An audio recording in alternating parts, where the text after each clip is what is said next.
Hello girls, so in previous lecture we have talked about some effects. So we have started on that in that lecture factors affecting enzyme reaction. So first factor was effect of substrate concentration, right? Again second factor was enzyme concentration. Third factor was effect of pH, and fourth factor, which will be discussed in today's lecture, is effect of temperature. After that, effect of inhibitors, effect of activators, and effect of radiation and light. So we'll see one by one. So first we'll see effect of temperature. Okay, the rate of enzyme catalyzed reaction increases as the temperature increases up to optimum temperature. Okay, so here they have given one figure. In that, effect of temperature they have explained. So on x-axis they have given temperature in degrees Celsius. Okay, and on y coordinate they have given a rate of reaction. Okay, so it starts from 0 and ends with 45 and above stage, right? Temperature 45 and above. Okay, so at at midpoint, that is at 28 to 29, it is having optimum temperature. Okay, the rate of enzyme catalyzed reactions increases as the temperature increases up to optimum temperatures. Okay, आता बघा इथे काय सांगितलेलं आहे की optimum temperature जिथपर्यंत reach होत नाही आहे तुमच्या एन्झायमॅटिक रिॲक्शनसाठीचं, तिथंपर्यंत तुम्हाला काय होणार आहे की रिॲक्शनचा रेट स्टेडी मिळेल. पण जेव्हा तुम्ही ऑप्टिमम टेम्परेचर रीच केलेलं असेल तेव्हा तुमचा रिॲक्शनचा रेट हा खूप हाय असेल. ठीक आहे, rate of reaction is at its peak level. Okay, but after or beyond that optimum temperature it will go on decreasing. ठीक आहे, सो 30च्या नंतर बघा तो डिक्रीज व्हायला लागला आहे. ठीक आहे, after that any further rise in temperature decreases the velocity of reaction. See, मग इथे जर त्यांनी 28 टू 29ला ऑप्टिमम टेम्परेचर असं कन्सिडर केलेलं आहे. सो 28 नंतर जरी तुम्ही कितीही राईज इन टेम्परेचर केलं तरीही रिॲक्शनची वेलोसिटी जी आहे, दॅट मीन्स रिॲक्शन रेट जो असणार आहे तो काय होणार आहे, डिक्रीज व्हायला लागेल. The temperature at which an enzyme shows maximum activity is called optimum temperature. Okay, म्हणजे प्रत्येक एन्झाईमची अशी एक प्रत्येकाची ओन आयडेंटिटी आहे, ओन एक ऑप्टिमम टेम्परेचर आहे ज्या टेम्परेचरला तो खूप जास्त ॲक्टिव्ह आहे. ठीक आहे, so further rise in temperature results in inactivation of enzyme is called as thermal denaturation. ठीक आहे, जसं renaturation, denaturation is a part of protein, right? Same as that of protein, our enzyme reactions are having same kind.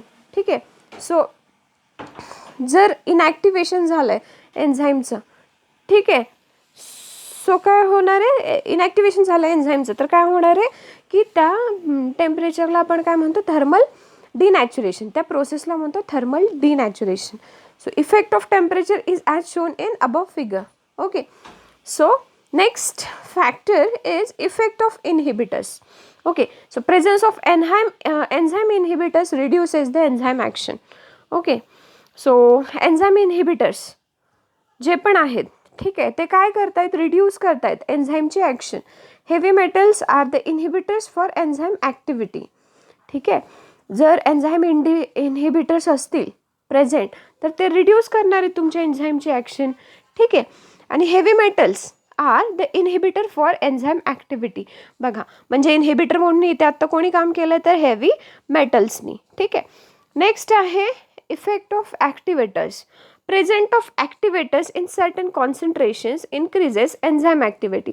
That is cysteine hydrochloric acid, cysteine HCl increases the proteolytic activity of papain. Okay, प्रोटीनचा breakdown करण्याची ability जी पॅपेनकडे आहे ती तो increase करतोय. आता नावामध्ये आहे, वरती काय होतं, effect of inhibitor. Inhibitor always inhibit the action and activator always raise in that action potential, right? Or it activates that enzyme. म्हणून जर तुमच्या एन्झाईममध्ये ॲक्टिवेटर प्रेझेंट असेल तर तो काय करतो, एन्झाईमची ॲक्टिव्हिटी इन्क्रीज करतो. ठीक आहे, मग आता त्यांनी एक एक्झाम्पल पण इथे एक्सप्लेन केलेलं आहे. सिस्टीन हायड्रोक्लोरिक ॲसिड हा जो आहे तो प्रोटिओलायटिक ॲक्टिव्हिटी पॅपेनची वाढवतोय.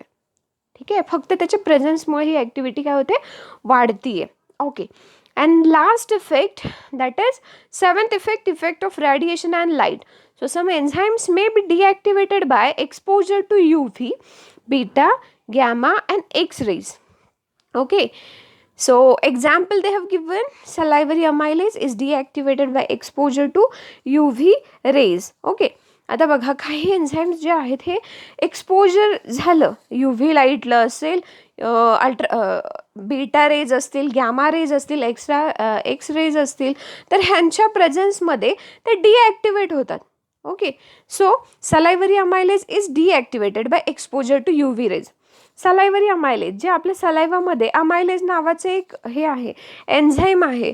ठीक आहे, अमायलोपेक्टिन, अमायलोज हे तुम्हाला माहिती आहे, स्टार्चचे फॅक्टर्स आहेत, पण ते अमायलेज हे जे एन्झाईम आहे ते जेव्हा UVच्या रेजच्या इन बिटवीन येतं तेव्हा काय होणार आहे, त्याचं डिग्रेडेशन होईल किंवा डिॲक्टिवेट होतं ते एन्झाईम, त्याचं वर्किंग स्टॉप होतं. Okay, so these are the effect of certain kinds of factors. ठीक आहे, नेक्स्ट आता आपल्याला पाहायचं enzyme inhibition. Okay, so the functional groups of enzymes from the active sites and surfaces react with a variety of chemical reagents and their catalytic activity is reduced. These reagents are called inhibitors and the process is called enzyme inhibition. Okay, आता बघा enzyme inhibition नावामध्ये आहे की inhibit होत आहे किंवा inhibit होत आहे, त्याची वर्किंग ॲबिलिटी स्टॉप होती आहे. Functional groups of enzymes from their active sites and surfaces react with variety of chemical reagent and their catalytic activity is reduced. आता प्रत्येक एन्झाईमला काहीतरी केमिकल स्ट्रक्चर असणार आहे, मग केमिकल स्ट्रक्चर आलं की त्याच्यामध्ये फंक्शनल ग्रुप पण प्रेझेंट असायला हवेत.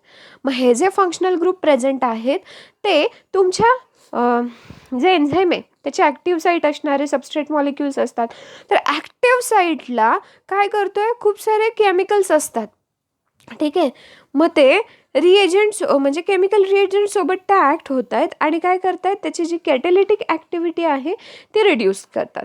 ठीक आहे, these reagents are called as inhibitors and the process is called enzyme inhibition. ठीक आहे, काय म्हणतात ते की ह्या प्रोसेसला काय म्हणतो आपण, एन्झाईम इनहिबिशन प्रोसेस. ठीक आहे, many of these are non physiological in origin. Okay, many of these are non-physiological in origin. There are some inhibitors which are present in cell cytoplasm. These physiological inhibitors regulate the activity of enzymes. The inhibitors bind with the enzymes and reduce its activity. The mechanism of binding will be studied later on in detail. According to the mode of action, the inhibition processes are classified as follows. आता इथे त्यांनी काय सांगितलेलं आहे, हे ज्या processes आहेत त्या नॉन फिजिओलॉजिकल आहेत. ठीक आहे, त्यांचं ओरिजिनच नॉन फिजिओलॉजिकल आहे. ठीक आहे, there are some inhibitors which are present in cell cytoplasm itself. सेलच्या सायटोप्लाझममध्ये सुद्धा काही इनहिबिटर प्रेझेंट आहेत. ठीक आहे, सो हे जे फिजिओलॉजिकल इनहिबिटर्स आहेत हे रेग्युलेट करतात कोणाची ॲक्टिव्हिटी, तर तुमच्या एन्झाईमची ॲक्टिव्हिटी. ठीक आहे, रेग्युलेट करतात काय म्हणजे काय करतात, ते एन्हान्स होऊ देत नाही. Okay, the inhibitors bind with the enzyme and reduce it's activity. जे इनहिबिटर्स प्रेझेंट आहेत सेल सायटोप्लाझममध्ये ते तुमच्या एन्झाईमच्या ॲक्टिव्ह साईटसोबत काय करणार आहेत, ते तिथे जाऊन बाइंड होतील, कन्फर्मेशनल चेंजेस करतील आणि मग काय करतायत, तुमच्या एन्झाईमची ॲक्टिव्हिटी रेग्युलेट करतात. ठीक आहे, रिड्यूस्ड करतायत. The mechanism of binding will be study later. ठीक आहे, आता ह्याच चॅप्टरमध्ये आपण बघणार आहे की मेकॅनिझम कसं असणार आहे बाइंडिंगचं.